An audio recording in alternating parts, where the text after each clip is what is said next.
बताने वाला है कि बहुत ही बढ़िया अपॉर्चुनिटी के बारे में, जो आज दुनिया भर में प्रसिद्ध है। आज सिर्फ इंडिया में नहीं, ऑल ओवर वर्ल्ड में बहुत साधारण आदमी को लाइफ परिवर्तन किया है। तो उस अपॉर्चुनिटी का नाम है डायरेक्ट सेलिंग। तो फ्रेंड, डायरेक्ट सेलिंग का बारे में बहुत सारा कोई हम लोग जानते हैं, बहुत सारा लोग हो सकता है कि जानकारी आधा अधूरा है। तो आइए आज हम मिलकर आज ये डायरेक्ट सेलिंग का जो नॉलेज है इसको हम लोग कम्प्लीटली करते हैं। तो डायरेक्ट सेलिंग हमको देता क्या है? डायरेक्ट सेलिंग हमको पर्सन फर्स्ट बेनिफिट देता है, हमको टाइम फ्रीडम देता है। डायरेक्ट सेलिंग हमको मनी फ्रीडम देता है। डायरेक्ट सेलिंग क्या देता है? हमको फैमिली सिक्योरिटी देता है। डायरेक्ट सेलिंग हमको बहुत सारा रिकॉग्नाइजेशन देता है। डायरेक्ट सेलिंग हमको एसोसिएटेड देता है। तो डायरेक्ट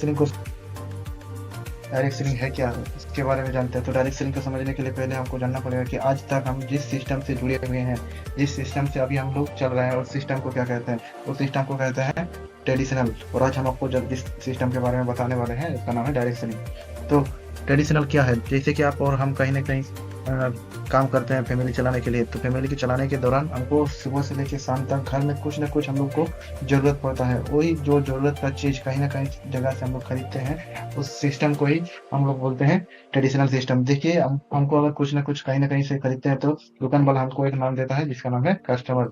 तो हर कोई चीज कहीं ना कहीं खेती में नहीं उगता। हर कोई सामान खेती में नहीं उगता, कहीं ना कहीं हो सकता है कि मैन्युफैक्चरिंग होता है। तो जैसे कि मैन्युफैक्चर कहाँ होता है? कहीं ना कहीं फैक्ट्री में होता है। तो मेरे घर में या फिर आपके घर में कुछ चीज का अगर जरूरत पड़ता है तो डायरेक्टली आप कभी ऐसे फैक्ट्री में गए नहीं ना, या फिर फैक्ट्री वाला डायरेक्ट आपको कभी दिया नहीं दिया। तो हम लोग को मिलता कैसे है? तो हम लोग को मिलता है कैसे कि हम लोग कहीं ना कहीं रिटेलर के पास जाते हैं। रिटेलर क्या करता है? कहीं ना कहीं होलसेलर के पास जाता है। और होलसेलर क्या करता है? कहीं ना कहीं स्टोकट के पास जाता है। और स्टोकट क्या करता है? सीएफ एजेंट यानी कि कैरियर फ्रॉड एजेंसी रहता है, उसके थ्रू वो ले जाता है। तो जैसे कि कैरियर फ्रॉड भी अपने से मैन्युफैक्चरिंग नहीं करता है, वो भी क्या करता है? एक नेशनल डिस्ट्रीब्यूटर रहता है, उनसे वो पिकअप कर लेता है। तो अगर मार्केट में कोई भी चीज़ अगर नया आ जाता है, कोई भी चीज़ अगर नया लॉन्च होता है, तो हम लोग को कैसे पता चलता है कि इसको लगाना है, कि खाना है, कि पीना है, कि पहनना है? तो उसके लिए भी एक बहुत बड़ा माध्यम है जिसका नाम है, हम लोग को एक टीवी के माध्यम में, एक टेलीविजन के माध्यम में हम लोग, इसमें हम लोग को बताया जाता है कि उस प्रोडक्ट के बारे में, उस प्रोडक्ट को क्या करना है, यूज कैसे करना है। और ये जो एडवर्टाइज दिखाने वाला लोग रहता है, ये कोई साधारण आदमी नहीं रहता है, कोई आम पब्लिक नहीं रहता, कोई ना कोई बड़ा सेलिब्रिटी रहता है। वही सेलिब्रिटी के माध्यम से हम लोग को जानकारी दिया जाता है। जैसे कि ये लोग खुद से यूज करते हैं कि नहीं यूज करते हैं उसको हम लोग नहीं जानते हैं, लेकिन हम ये देखते हैं ये बहुत बड़ा सेलिब्रिटी है, यूज करके इतना हो सकता है चेंजिंग गया है, उसके चलते हम लोग भी प्रोडक्ट को परचेस करते हैं और उसके चलते हम लोग दैनिक जीवन में हम लोग यूज करते हैं। जैसे कि कहा जाता है कि अगर फैक्ट्री में अगर कोई भी सामान 30% में बनता है तो पूरा पूरी 100% हो जाता है। लेकिन जो 70% रुपया रहता है, 70% रुपया किसका रहता है? ये ज्यादातर हम जैसे आम पब्लिक कहीं ना कहीं अपना परिवार को चलाने के लिए, अपनी जीविका को चलाने के लिए कहीं ना कहीं मेहनत करते हैं, वही उसी का 70% पैसा है। लेकिन आज तक हमारे बोले या फिर हमारे पिताजी बोले, दादाजी बोले, इतना साल से हम लोग हो सकता है कि फैमिली चलाते आ रहे हैं, तो कहीं ना कहीं हम लोग को जीविका चलाने के लिए कहीं ना कहीं खर्चा तो करते हैं। तो यही जो 70% पैसा है, आज तक हमको ना, आपको ना, हो सकता है कि मेरे पिताजी को ना दादाजी को कभी भी इस 70% आज तक किसी को नहीं मिला।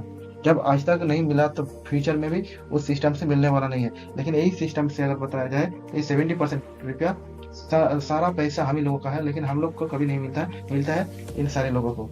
जो बीच मिडिल सेक्टर में रहता है, जो मिडिल में रहता है, उन्हीं लोगों को मिलता है। इसी के चलते आज ये सारा जितना आदमी सब है, सभी आज रिचेस्ट पर्सन है, सभी आज डेवलप कर रहा है, बस हम और आप छोड़ के। कहेंगे ये मेहनत का पैसा हमारा रहता है, लेकिन ये बेनिफिट कोई और ले रहा है। आप सिंपल सा देखिए ना, दुकान, अगर गांव में आपका कोई दुकान है तो दुकान में आप देखिएगा कि 3 महीना 6 महीना पहले अगर छोटा खाटा अगर कच्चे मकान में दुकान खोला है, साल भर होते होते हो सकता है उसके घर में एल्वेस्टर चढ़ जाता है। साल 1.5 साल होते होते हो सकता है उसका घर ढलाई या फिर पक्का मकान होने लग जाता है। क्यों? क्योंकि 70% रुपया पूरा पूरी उन लोगों के पास जाता है। ठीक वैसे ही आज अगर हम जिस चीज के लिए आपको बताने जा रहे हैं जिसका नाम है डायरेक्ट सेलिंग सिस्टम। ये डायरेक्ट सेलिंग क्या करता है? ये डायरेक्ट सेलिंग वालों का एक खुद का एक मैन्युफैक्चरिंग कंपनी रहता है, जो अपने से प्रोडक्ट मैन्युफैक्चरिंग करता है। मैन्युफैक्चरिंग करने के बाद किसी भी कस्टमर को वो लोग हैंड ओवर करता है, और हैंड ओवर करने के बाद उसको बोलते हैं कि भाई आप ये चीज यूज कीजिए, जो चीज आपको अच्छा लगे वो चीज आप मार्केट में प्रमोट कीजिए। ये चीज भले आज हम लोग नया सुन रहे हैं, बट ये चीज हम लोग जान के बोले या फिर अनजान के बोले, बट हम लोग करते जरूर है। यही चीज करने के बदौलत आज तक हमको या फिर आपको अभी तक 5 रुपया भी नहीं मिला है। बस वही चीज अगर आज डायरेक्ट सेलिंग के माध्यम से अगर जानबूझ के आप करते हैं तो यहाँ पर बोला जाता है कि आपका जो प्रोडक्ट रहता है वो पर आपका 40% में मैन्युफैक्चरिंग हो रहा है।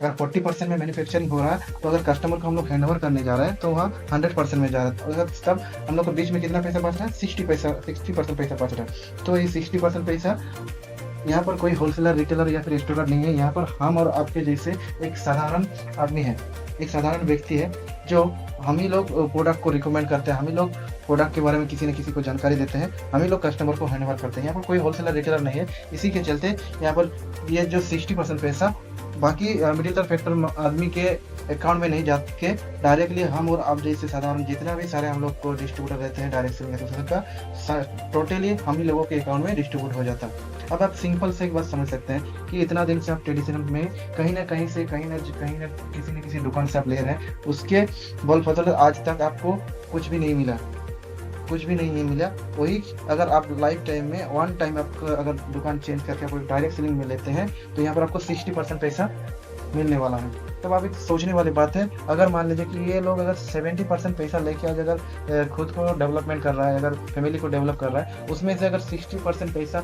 मेरे और आपके जैसे एक आम पब्लिक के अकाउंट में आ जाता है तो हम लोग भले हो सकते हैं उन लोगों के जैसे नहीं डेवलप कर पाएंगे, कोई दिक्कत नहीं, लेकिन आज जिस परिस्थिति में है इस परिस्थिति को चेंज करके हम लोग कुछ ना कुछ डेवलप जरूर करेंगे। तो आपको शायद समझ में आ गया है कि डायरेक्ट सेलिंग और ट्रेडिशनल में क्या अंतर है, डायरेक्ट सेलिंग और ट्रेडिशनल क्या है। तो कमेंट करके जरूर बताइएगा, या फिर लाइफ में अगर आगे बढ़ने का रहेगा तो कौन सा करना चाहेंगे, डायरेक्ट सेलिंग या फिर ट्रेडिशनल, कमेंट में जरूर कीजिएगा। आज के लिए यहीं तक इजाजत दीजिए। Take care, bye bye. Video को लाइक करें, शेयर करें।